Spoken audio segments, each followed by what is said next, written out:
finally paved the way towards peace in the Middle East by so thoroughly disenchanting Jews and Arabs about the U.S. It's not entirely a joke. There's some real truth. And look, I talk to a lot of Saudis and certainly a lot of Egyptians, and there is a perfect, I mean, if you were drawing a Venn diagram, you'd have just a single circle, so to speak, in terms of the strategic vision of Egypt, of Cairo, Jerusalem, Amman, Riyadh, and Abu Dhabi, certainly, with respect to the Iranians, with respect to the Houthis, with respect to Hezbollah, with respect to ISIS, with respect to Assad, with respect to Hamas, and frankly, with respect to the Palestinians. And so that creates a real strategic possibility. It was the kind of confluence of views that drove Sadat to fly to Israel in 1977.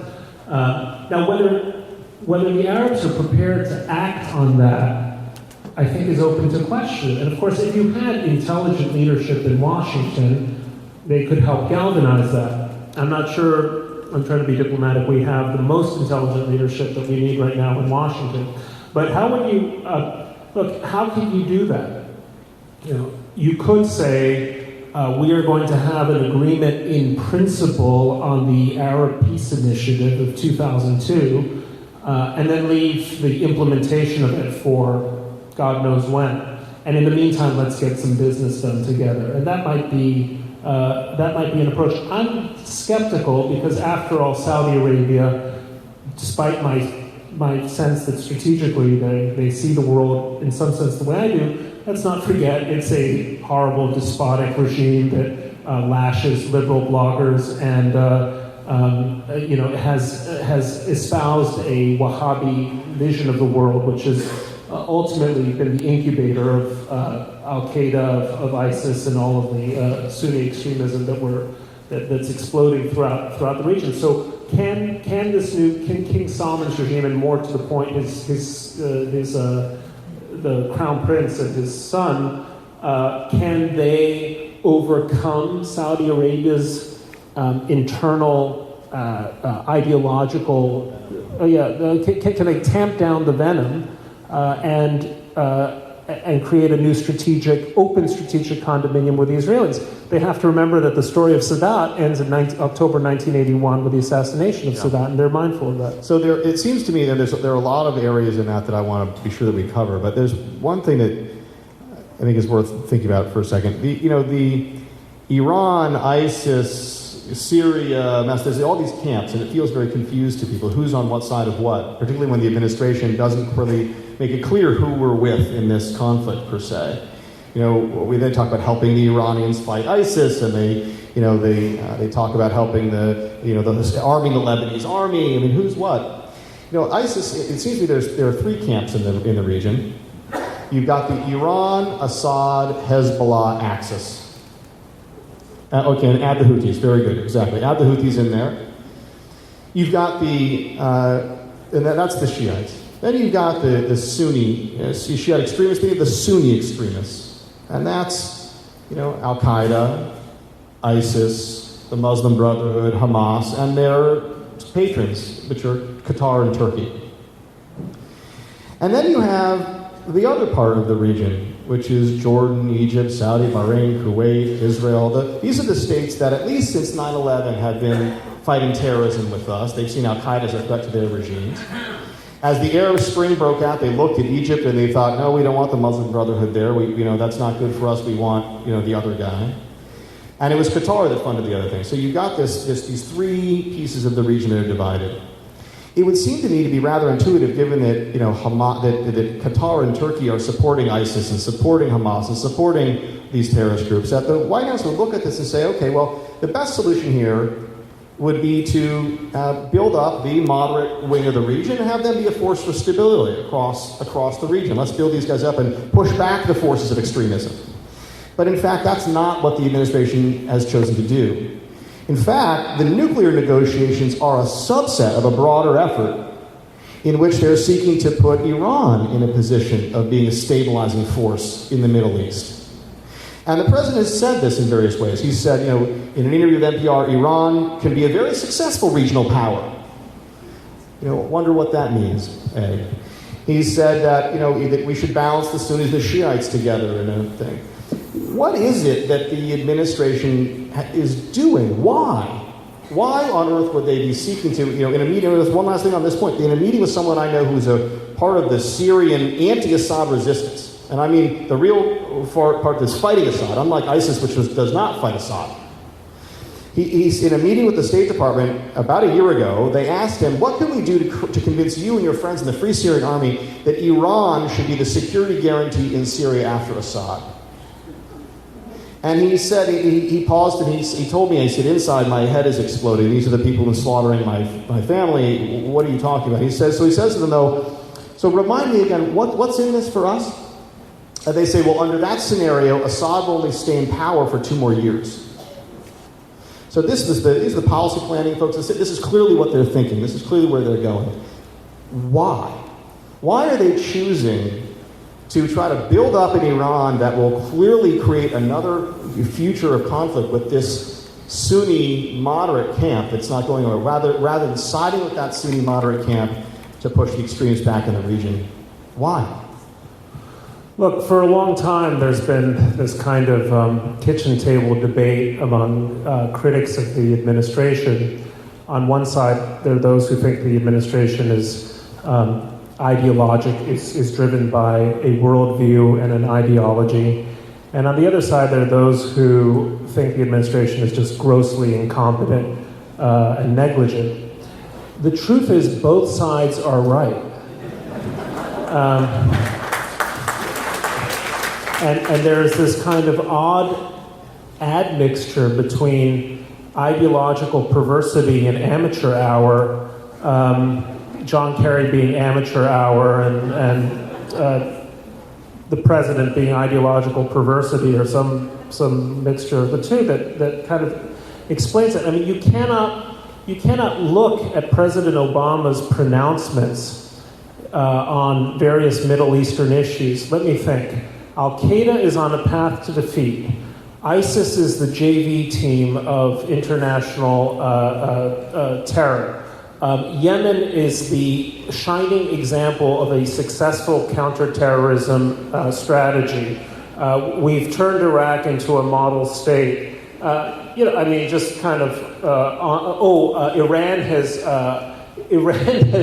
honored every jot and tittle of the JPOE. These are just own goals, because even liberal media will have to say, although the president did cite Yemen as an example of a great success, the country is now devolved into brutally warring camps of pro-Iranian Houthi militia and Al-Qaeda. Otherwise, Mrs. Lincoln, how did you enjoy the play? On the other hand, there is an ideological vision. Look, I think, and this is the theme of my book, the driving foreign policy impulse of the Obama administration is for the United States not to have a foreign policy. That is to say, all foreign policy is in some sense domestic policy. They want America in retreat, because just as you want to shrink, or they want to shrink, maybe you're a Democrat, the carbon footprint... Pro-America Democrat, thank you. It was a joke, okay. Just as you want to shrink your carbon footprint, I think the Obama administration seriously wants to shrink America's strategic footprint.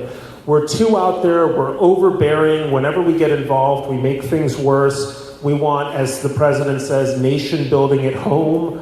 All of that is to say he wants to, as the Brits say, ring fence the Middle East and make it go away. And what more convenient way of doing it than reaching some kind of strategic accommodation with the Iranians, which anyway they see as the sole, as the one power in the region that has kind of civilizational staying power. And in that respect, they may not be entirely wrong. I mean, Iran is actually a civilization with deep roots, which is probably more than can be said for the Arab kingdoms that sprang up after the First World War. and say to the Iranians, look, take some of your pie and leave us alone. That's what they want to say. And this is a very alluring notion. Leon Trotsky, my grandmother's old friend, that's also not a joke. Leon Trotsky once said, you may not be interested in war, but war is interested in you. Well, you may not be interested in the Middle East, but the Middle East is interested in us. And we learned that with the Kouachi brother attack on Charlie Hebdo in Paris. We learned that in Garland, Texas. We're going to learn it again and again, that you can't just wish whole sections of the world away. And that's what Obama has been trying to do. He's been trying to tell Americans, if you just have some attitude adjustment, you can just pretend that the Al-Qaedas, the ISISes, the Houthis, the Hezbollahs just don't exist. They're far away. You shouldn't be mindful of their names. Just vanish, please, so that I can focus on creating the great Clement Attlee social democracy that he wants to create in this country. There was a moment in the State of the Union address, or just after it, which I thought really evoked this. He, as the president was giving the State of the Union address, talking about how Al-Qaeda was on the run and terrorism was being rolled back, it was at that precise moment that the Iranian-backed, the Houthis, were knocking over the American-supported government in Yemen that was helping us fight both Al-Qaeda and the Iranian-backed terrorists. It was an amazing moment of dichotomy to watch take place. We're not the only ones who see this. A friend of mine was at a dinner not long ago with Leon Panetta, someone that I respect a great deal,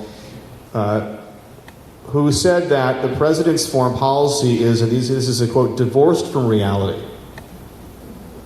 Now that's a pretty substantial thing to say for a guy who's been your defense secretary and been your head of the CIA and been the chief of staff of the White House for a former president.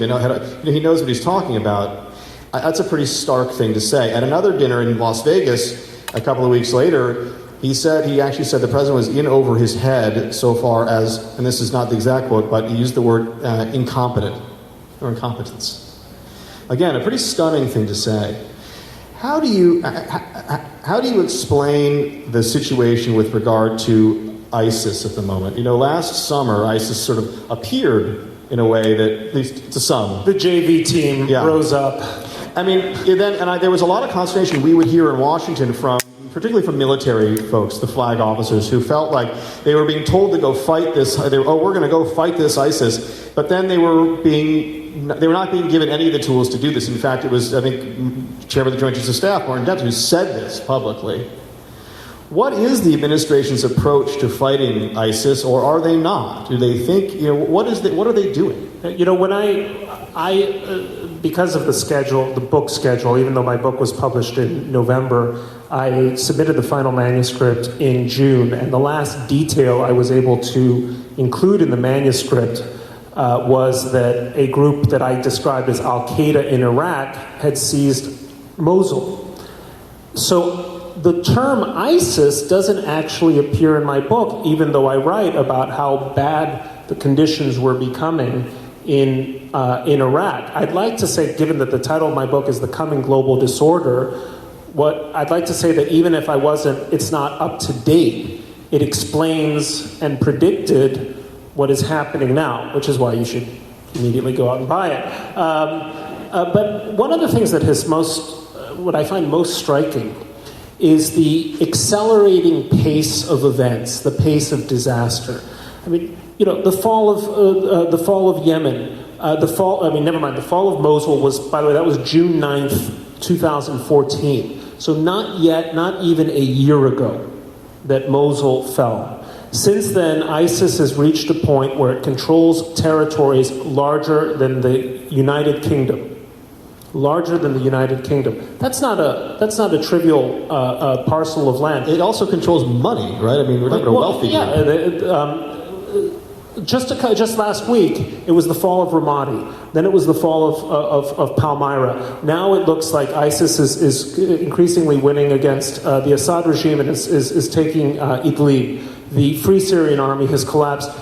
This is the kind of pace that when you read histories of the Second World War and you see these events, these tremendous events happening in incredible succession, this is happening now. under a president for whom all of this is sand slipping through his fingers. And the president's response is essentially to say, well, they're going to have to sort their problem out. One of the uniquely idiotic things to have emerged from the White House in the last week or so was this view, well, the Iraqis wouldn't fight for Ramadi, they've got to learn how to fight. I get that point. The Iraqi army is not what we wish it would be, needless to say. But we also need to say that the reason we're concerned about ISIS isn't because we're supporting some government in Baghdad, such as it is. We're concerned about ISIS because ISIS conceives of itself as an Islamist jihadi caliphate whose ambition is not simply to topple the government in Baghdad. Its ambition is to kill Americans and kill Western Europeans and kill Israelis everywhere. So it's a threat not to Baghdad, to us. That's why we have to be in there fighting it, not as some kind of favor. And isn't it not just ISIS though? It's also Boko Haram, which by the way is now an affiliate of ISIS. It's Abu Sayyaf in the Philippines, and it's Hamas and the Brotherhood. Maybe this is what should be our foreign policy. What we need to do is send out Michelle Obama to come out with increasingly creative hashtags for bringing back the girls and stopping. Don't behead our journalists. Hashtag. And that's a foreign policy. And, I have a line about the president in the book. I'm sorry if this seems harsh. I'm sure I'm offending someone in the audience, but you ought to hear it, those I'm offending. I describe him as a self-infatuated weakling, and I think that's essentially it.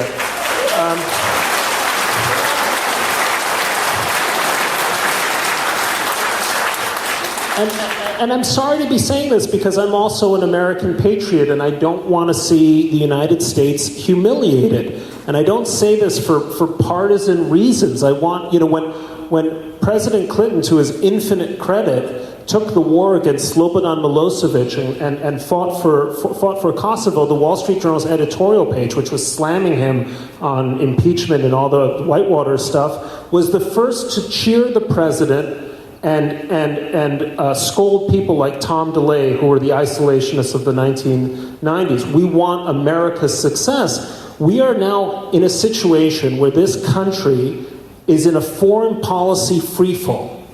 And that is a terrifying reality. We're kind of losing sight of it because it's happening so quickly. But we are in a freefall. So there are two things that strike me. One is that the degree to which that's the case, and I agree with you, and the degree to which people are saying so. Former Secretaries of State, Schultz and Kissinger, both coming out and saying, and Baker, all condemning some of these things, and yet the Congress opposing big elements of these things, and yet the president continues to push forward on some of these items. Let me ask you this. Could you please make for us the best case you can for the Iran nuclear deal? Sure. Look, President. Yeah, look,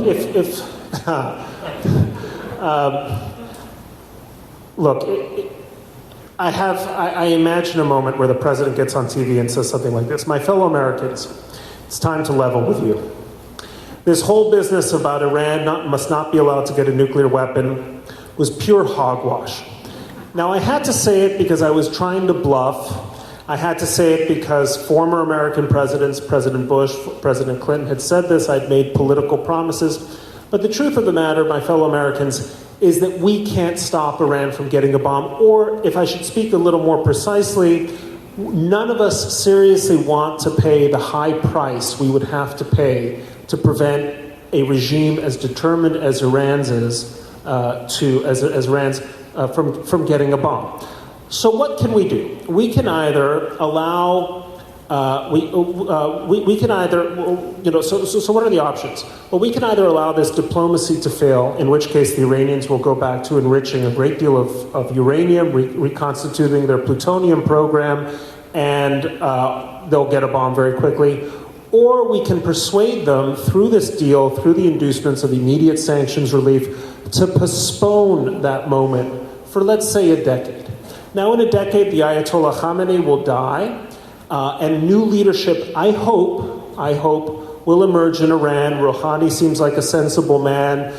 John Kerry tells me that Javad Zarif is, awesome when drinking cognac. And great raconteur, tells dirty jokes, whatever.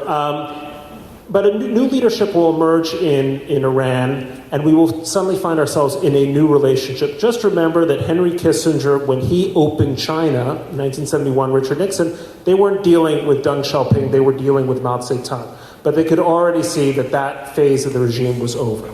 And so what I'm saying to you, my fellow Americans, is what I'm trying to do is midwife a more gentle, albeit someday nuclear Iran into existence. Now that's actually honest and intelligent. Let me tell you why it's completely wrong. Okay, but just what you say, let's bribe them to stay in place. Right. Let's bribe them to stay where they are for a little while. Yeah, to take it slow, to take it easy, and over time to reintegrate into the community of nations. And after all, they can become a very successful regional power. By the way, another condescending line from the president, you Iranians can become a very successful regional power. Now, the Iranians say, no, we're leading an Islamic revolution that's going to change the entire world. Thank you very much, Mr. President. We don't see ourselves as a successful regional power like, I don't know, Thailand. Sorry to insult the Thais, because Thai food is wonderful. But let me tell you why this is wrong. The Iranians will say, well, interestingly, all right, we're not like China. China in 1972 had been not just hurt by some sanctions, it had been devastated by 30 years of maniacal dictatorial regime, the Cultural Revolution, the Great Leap Forward, the Thousand Flowers Bloom. Their economy was in tatters. And they had, as their northern neighbor, a huge military power with some 40 or 50 odd divisions plus the largest nuclear arsenal in the world arrayed against it. In fact, Brezhnev, or maybe it was Kosygin, had broached the idea to the Americans that Russia was considering launching a nuclear attack on China. That's because of the Sino-Soviet hostility. And so Mao Zedong had no option but to reach a strategic accommodation with the United States in that kind of triangular diplomacy. Now look at Iran's position. It's true their economy is hurting. That's been an issue. But a country that can send children through landmines is not going to be stopped because their economy is in excessive pain. They look around the world. They say we've essentially seized the Shiite portion of Iraq. We've seized. We have effective control of Beirut. We have Hamas, we have Hezbollah, we have Sana'a. We're winning on every front. Okay, perhaps you might say that Syria is now more problematic for them, but basically they are already a highly successful regional power. They are already beginning to get the benefits of sanctions relief because this administration has let it go. So why on earth should they curb their ambitions, particularly when it's evident that the United States, at least under this president, does not have much political will to assert American power in that region? They're knocking on an open door. So they can have it all. They can have the ideological militancy, which has always defined their regime. They can have the position as a very successful regional player. And by the way, they can also have a nuclear bomb, and they can have it whenever they want. So what the president is, I've just offered you, there's a word in Greek called prolepsis, which is, the best way of arguing. David was very kind about my comments. I've always thought about this. The best thing to do when you're thinking of an argument is to anticipate the best arguments of your opponent and be able to express them for the purpose of knocking them down. And I hope that's what I've done. So you now understand the best case that can be made for the president's position, if you were honest about it, and it's just a bogus case. So, in order to pursue that process, the administration is leading a negotiation with the Iranians. That negotiation has led us from a place where the goals were to dismantle the Iranian nuclear infrastructure, to ensure there was no underground enrichment facility under a mountain on an IRGC base capable of enriching for a nuclear weapon, to eliminate the plutonium bomb factory, as one of President Obama's aides called it, and to ensure that the Iranians were in no way, did not have the infrastructure to make a nuclear weapon. Now, that made sense. A few weeks ago, maybe a couple months ago now, there was some word that the Supreme Leader had died. There was about a 24-hour period that the Supreme Leader was dead.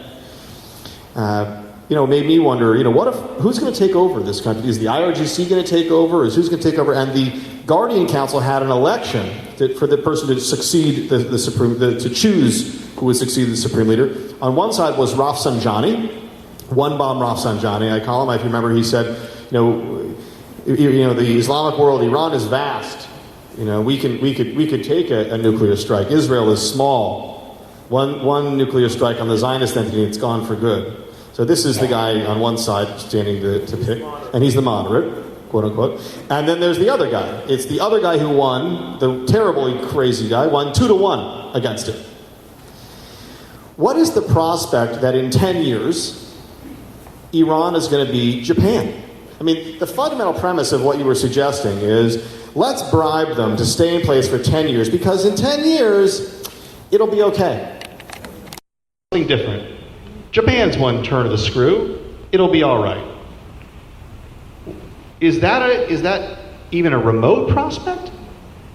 Look, it's a real prospect because the most pro-Iranian, pro-American people in the Middle East are Iranians. They're wonderful people.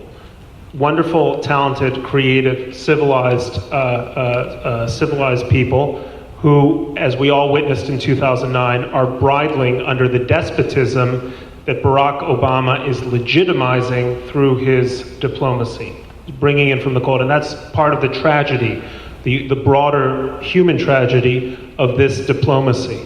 We could have an Iran that wants to live in peace with its neighbors, wants a progressive future, that does want to be like Japan and doesn't particularly need a nuclear bomb to do it. But this diplomacy guarantees, at least for a generation, that that's what we're not going to get. Look, if you told some of you in this audience are Democrats, let's have an election, okay? I'm the Supreme Leader of the United States, and I'm going to say, you get an election.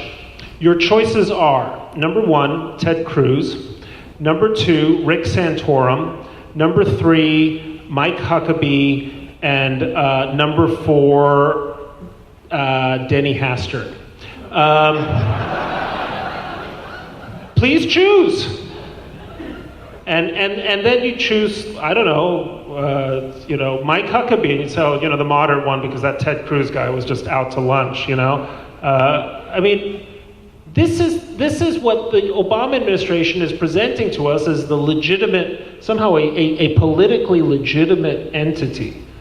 It's obscene because it is once again a travesty to the genuine aspirations of freedom-loving Iranian people, whom we ought to be supporting. By the way, before you stop, let me tell you, you need to ask me a question. I'm going to tell you what that is. Let me get my pen out. All right. The question is, when the president talks about Iranian anti-Semitism and rationality, how should we parse this? Because, in his interview with Jeff Goldberg the other day, Jeff asked him precisely that, how can a regime that espouses this kind of anti-Semitism be a rational regime? And the president said, well, I understand that anti-Semitism at the margins will affect some of their choices, but they still, they're interested in regime survival, they're interested in economic prosperity. And once again, you're listening to the president, you're thinking, if this were coming from the mouth of an undergraduate student, it would be embarrassing but understandable.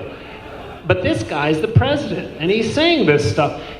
He imagines that Iranian anti-Semitism is some kind of casual anti-Semitism where, some guy will sort of, mouth off and say, oh, you greedy Jew, or something like that. But otherwise, that kind of dim-witted prejudice doesn't typify that person's total behavior. Are they going to go hire a good Jew doctor? Sorry? That's the level of the... Yeah, well, exactly. Yeah. That kind of thing.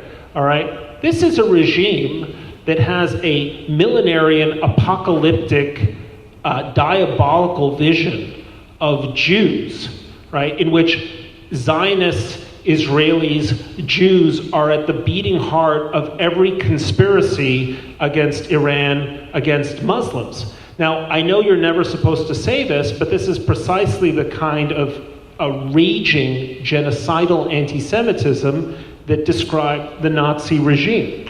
Now, it's, you know, my New York Times counterpart, Roger Cohn, will say, well, I went to, Iran and, I met the token Jews that they have there, without mentioning that in 1979, when the Shah was in power, there were 100,000 Jews in Iran, and now there are about 10,000 according to the last census. So 9 out of 10 Iranian Jews have fled, and yet this is somehow supposed to be treated as evidence that this is a rational regime. A regime that sees the world in terms of a dark Jewish conspiracy may be instrumentally rational in the sense that lots of crazy people can be, rational in terms of, eating with a fork and knife or driving a car or whatever. But it means that their ideological vision, their ambition, is profoundly hateful, profoundly rational. I mean, just think about this. When a guy like Mahmoud Ahmadinejad says Israel must be wiped off the map and hosts a conference to deny the Holocaust, this is costing Iran a great deal for his verbal effusions, if you will, okay? But he says them because he believes in them, because it's central to one of the organizing principles of the regime. And again, Obama will talk about Iranian pragmatists. These people aren't Danish pragmatists. They're not IKEA salesmen.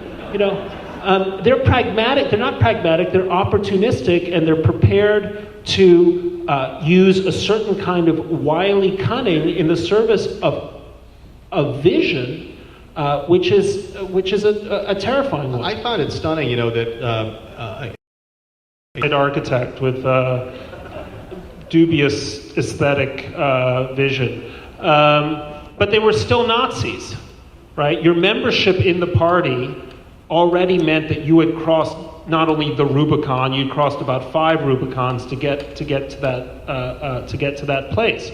So in any collection of people, even a collection of murderers, there will be the Hannibal Lecter, and there will be merely the one-off character. The Jeffrey Dahmer, I don't know who's worse, Jeffrey Dahmer or Hannibal Lecter. But this is this desperate search for moderates is a terrifying aspect of the American foreign policy establishment that always wants to find some element of reason within the universe of unreason. And that's a dangerous approach to foreign policy. To get membership in the Muslim Brotherhood, for example, just to take another example, Muslim Brotherhood isn't like, signing up for a Duane Reade discount card. I don't know if you have Duane Reade out here, Walgreens discount card. It's a whole process of indoctrination. So you don't become a member, you don't become a leading personage in the Islamic Republic or a leading figure in the Muslim Brotherhood if you're already wildly immoderate by any standard that you and I would consider moderate.